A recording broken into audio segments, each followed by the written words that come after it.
Ladies and gentlemen, welcome back to another episode of Haunted America. On today's episode, we have two Reddit stories. One about picking up a passed-on high school friend, and the other one about happenings with spirits in a graveyard. All this, plus our comments and thoughts today on Haunted America.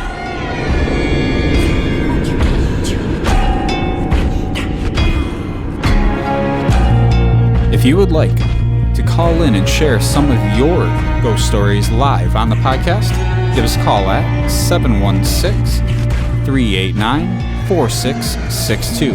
716-389-4662. Or you can go ahead and email us at hauntedamericapodcast@gmail.com.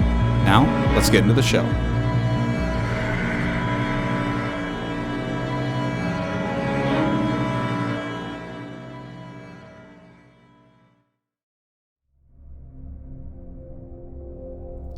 When I was 37, I went to my high school reunion. I flew into the nearest airport and rented a car. The distance was about 35 miles, though a very rural and almost abandoned part of the country. About 3 miles outside of town, I see someone on the side of the road, flagging me down. Up in the north woods, no one ever leaves someone stranded. It turns out that it was one of the guys I had attended high school with. I will call him Jim. Jim gets in the car and we start talking. I had not seen him in 20 years, but he still looks the same, maybe just a little bit older. We get to town and I ask him if he wants to come to the VFW and have a drink. He says no, just take me home. Jim's parents had only lived a few blocks away from my grandmother's house, and I turned in that direction, but he said to take him to a part of town that was really on the outskirts, up by the fairgrounds and the cemetery. There was a mobile home park out there and I figured that is where he lived. When we reached the end of the turnoff, he said, just drop me here. It was good to see you again. He got out of the car and walked off into the night. I got to the VFW, met some of my old classmates, and we started to talk. Now please understand, I have never done drugs, nor do I drink more than just soda pop.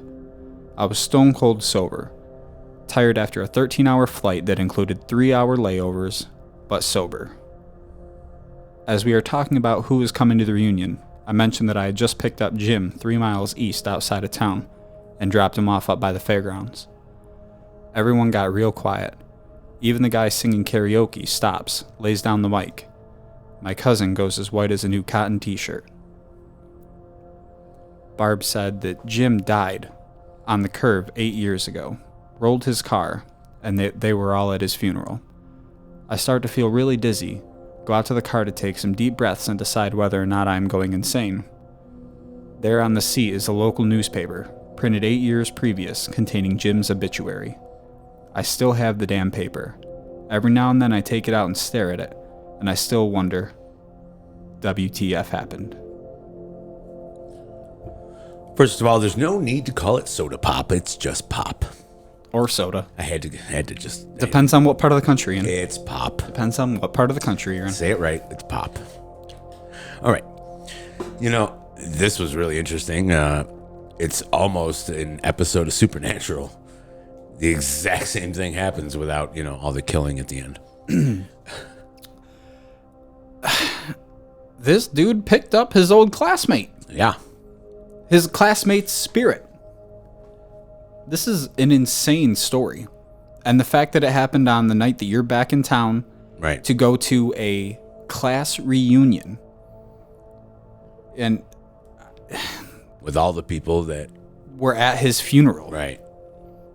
I wonder if it was the spirit just, presenting itself to let it be known that the spirit is still around. And maybe the spirit knew that you would go back to the class reunion and mention this. Apparently they weren't at the reunion, or they weren't at the funeral. So it says we were all at his funeral. Yeah, they were. Yeah, but he wasn't. He wasn't. So that was his way of saying, kind of like, just drop me here. Goodbye type thing. It was good to see you again. So it appeared to him in particular, because he wasn't at the funeral. Right. What I don't believe is that the guy singing karaoke stopped. Stopped in the middle of the story. I'm sorry. I think that part's made up. But the rest of it, yeah, I believe that. And I like that he had to make a point, too, that he's sober, never done drugs, all that kind of stuff. It's important. So, right then and there, as long as he's telling the truth, he wasn't impaired at the time of this occurrence. Just a karaoke singer.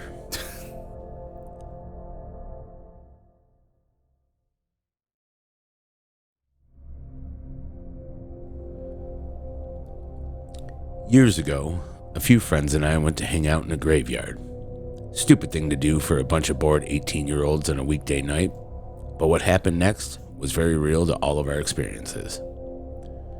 We were driving my friend's really old beat-up Subaru through the massive graveyard. We stopped to get out and walk around. We walked down a hill and came across the little pond. There was something sitting on a rock on the other side of the pond. The figure was all black, and we couldn't make out any features other than the fact that it looked like a man who was wearing some old-style top hat. Stupid us waved and shouted, "Hi!"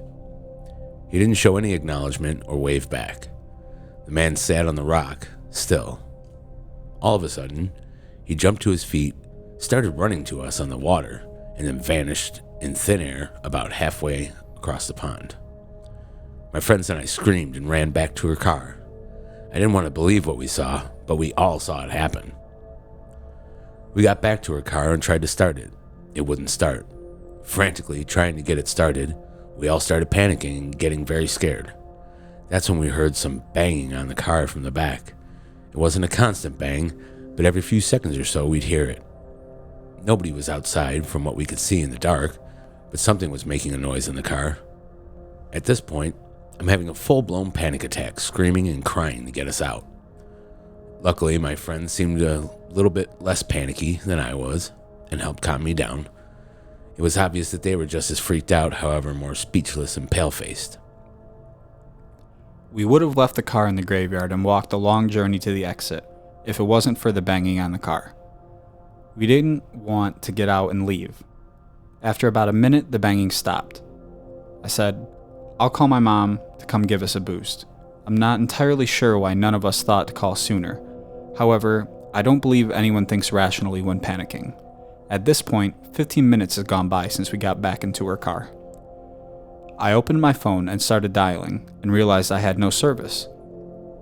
None of us had any cell service. We bantered back and forth for a few more minutes trying to figure out what to do, and decided against leaving the car because whatever was outside was not what we wanted to come face to face with. The next 30 minutes were spent trying to get her car started. No banging was heard afterwards, but we felt this heavy feeling around us, almost as if it created this pressure on our chest. It's quite difficult to explain as I've never felt anything like this before. Finally, her car started, she hit the pedal to the metal, we sped out of the graveyard so fast. Immediately crossing the gates, all of our phones regained cell service. I'll never be able to explain what caused any of this, or why certain things happened. One thing I know for certain is that someone or something was out there, and it was not animal or human. Well, this is what happens when you go play in a graveyard. Crap ton of spirits, obviously. And spirits have been known to manipulate things like cell service and battery percentage, all that kind of stuff, to gain energy to be able to do what it is they want to do. Which was banging on the car. Banging on the car. I mean, they killed your battery too, so they had lots of energy there. And then once they were done, everything almost like snapped, and you guys were able to get out. Stories like this happen quite a lot, to my knowledge. Just weird things happening in the graveyard, I guess. I'll say happens quite commonly. I gotta think they did more than just waved and shouted hi. I'm thinking they were probably provoking a little bit more than what they're admitting to. A group of teenagers in a graveyard. Yeah, they just went, hi. No, I don't think so. 100%. There was more going on than just that. Yeah.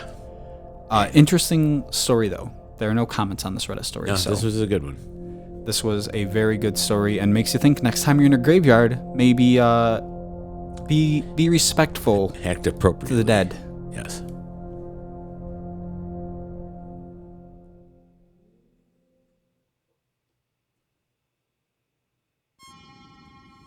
Thank you guys for joining us for another episode of Haunted America. If you would like to call in and leave a voicemail with your own haunting story, give us a call at 716-389-4662 or email us at hauntedamericapodcast@gmail.com. We'll see you guys next time for another episode of Haunted America.